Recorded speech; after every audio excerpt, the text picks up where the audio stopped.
Bismillahirrahmanirrahim. Assalamualaikum warahmatullahi wabarakatuh.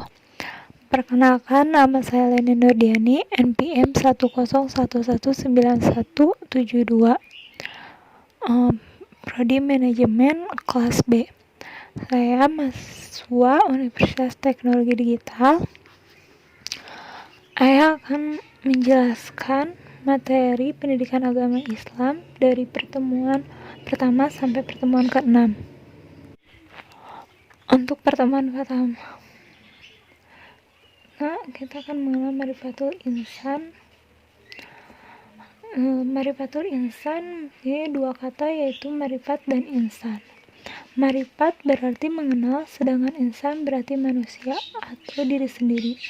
Jadi Marifatul Insan dapat diartikan mengenal diri sendiri.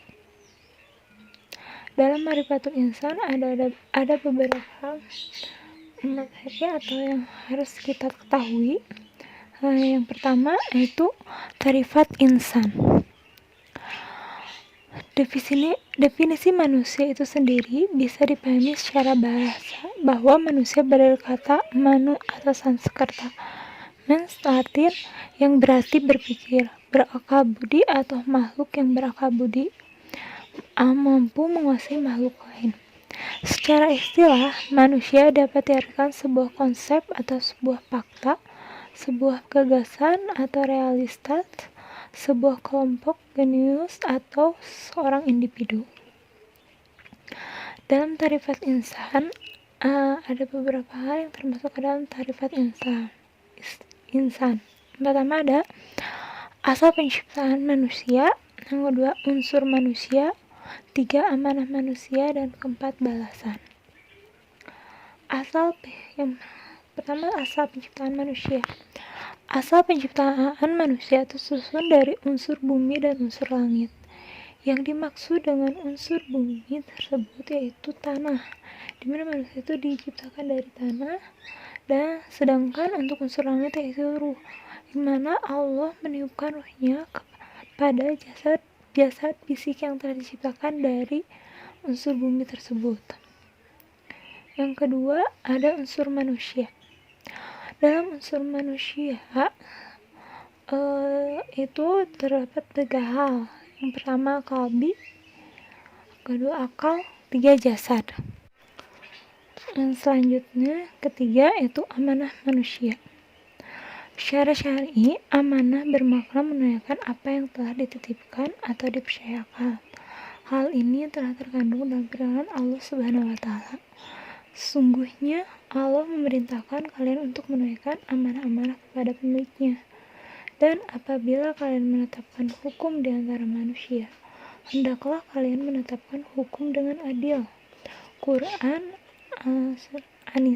Surat An-Nisa ayat 58. Yang terakhir ada balasan. Berkenaan dengan amanah yang telah Allah Ta'ala menyiapkan al-jazau, balasan. Mereka yang melakukan amal kebajikan atau kebaikan akan mengalami balasan yang setimpal.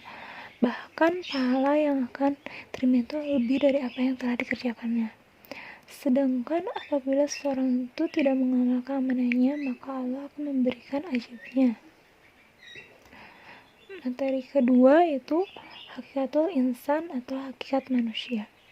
Dalam hakikat manusia ada beberapa hal yang harus diketahui, yaitu pertama ada makhluk, yang kedua dimuliakan, 3 dibebani, keempat bebas memilih, yang kelima balasan atau pertanggungjawaban. Nama makhluk. Manusia adalah makhluk yang diberikan fitrah, lemah, bodoh, dan fakir. Selanjutnya yang kedua dimuliakan.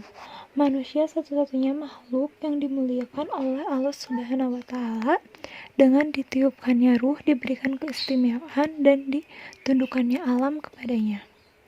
Yang ketiga dibebani. Manusia diberikan beban itu harus beribadah kepadanya dan menjadi khalifah di muka bumi ini. Yang keempat bebas memilih. Allah Subhanahu wa Ta'ala membebaskan manusia untuk memilih antara al-iman dan al-kufur. Dan yang terakhir itu balasan atau pertanggungjawaban. Manusia akan mendapatkan balasannya setiap apa yang mereka lakukan, baik itu balasan berupa diberikannya surga ataupun neraka. Materi ketiga itu ada takatul insan atau potensi manusia. Potensi manusia adalah suatu anugerah yang Allah berikan karena Allah menciptakan manusia dalam bentuk yang sangat sempurna dengan kemampuannya.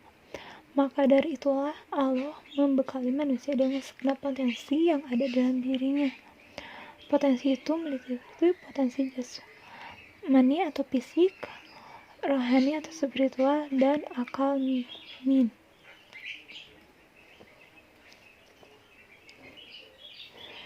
Potensi yang diberikan Allah SWT itu pendengaran, penglihatan, dan hati. Pendengaran menurut pandangan perspektif Islam adalah mendengarkan ajaran-ajaran agama Allah yang disampaikan kepadanya oleh Rasul Allah. Sedangkan penglihatan adalah kemampuan untuk mengenal cahaya dan mentafsirkan salah satunya dari indranya yaitu mata. Penglihatan manusia itu sangat besar. Mata manusia memiliki kemampuan luar biasa untuk membedakan berbagai macam objek sehingga lahir penafsiran dari hal yang mata lihat. Hati adalah raja yang mengawal semua kegiatan yang berlaku pada roh, nafsu, dan akal pada diri manusia. Di materi terakhir ada nafsul insan atau jiwa manusia. Nafs atau jiwa dalam pandangan Islam adalah diri manusia itu sendiri, nyawa atau roh yang menyebabkan adanya kehidupan, sifat yang mendorong manusia untuk melakukan suatu perbuatan dan perasaan pada diri manusia. Jiwa adalah dalam bahasa Arab dikenal dengan istilah nafs. Itu merupakan suatu kata yang memiliki arti banyak sehingga harus dipahami sesuai dengan penggunaannya. Dalam nafsul insan atau jiwa manusia, manusia memiliki beberapa tingkatan dalam nafsunya. Ada 3 tingkatan dalam nafsu manusia. Yang pertama, nafsu mutmainah. Nafsu mutmainah ini adalah jiwa yang telah mendapatkan ketenangan, telah sanggup untuk menerima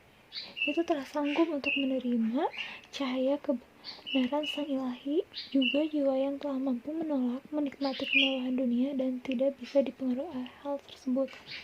Jadi dalam nafsu mutmainah ini, seorang itu sudah tidak memperdulikan lagi hal duniawi yang bersifat menyeleweng atau menjauhi perintah agama. Dan yang kedua ada jiwa yang aruh. Jiwa yang aruh atau qalbu, ajam, dan akal tarik-menarik dengan al-hawa, syahwat, kecenderungan, khayalan, dan keinginan. Jenis jiwa yang seperti ini kecenderungan masih terpengaruh ar-rayu atau rasio. Dan yang terakhir nafsu jiwa yang aruh. Jiwa yang aruh, kalbu, ajam, dan akalnya dikendalikan oleh al-hawa atau syahwat, kecenderungan khayalan, dan keinginannya. Maka jiwa yang seperti ini kecenderungan adalah kepada asyahwat semata.